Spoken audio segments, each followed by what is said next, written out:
Здравей! Казвам съм Миладин, създател на TradeWise, и в това видео ще ти покажа как да започнеш с копирането на сделки от успешните трейдери, без да имаш нуждата от технически познания или предишен опит. Това ръководство е за теб, ако искаш да печелиш от крипто, без да висиш по цял ден пред екрана, да копираш опитни трейдери директно от своя акаунт, да го направиш напълно автоматично с нашия TradeWise бот, който работи както с Binance, така и с Bybit.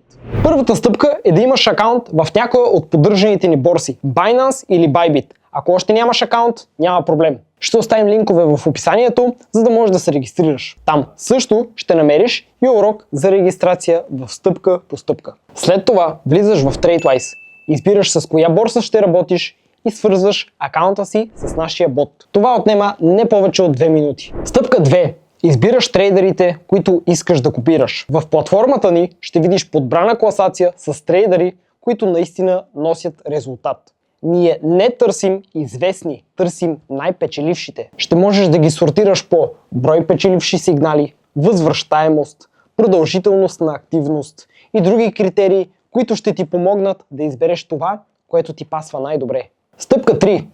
Тук вече ботът влиза в действие. След като си избрал трейдър, TradeWise бота започва автоматично да копира неговите сделки в твоя профил, независимо дали използваш Binance или Bybit. Влизаш заедно с трейдъра, излизаш заедно с него. Ботът следи всичко: вход, изход, промяна по текуща позиция, стоп лос, take profit. А ти можеш да наблюдаваш в реално време, да коригираш риска или да промениш трейдъра, който следваш, когато решиш.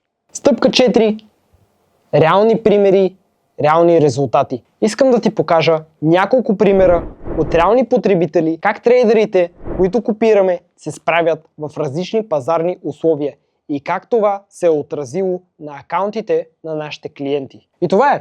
Толкова е просто. Регистрираш се, избираш борса, Binance или Bybit, свързваш акаунта, избираш трейдър и оставяш бота да си върши работата.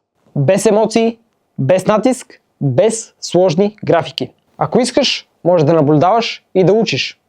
Ако искаш, просто го остави да работи вместо теб. Успех!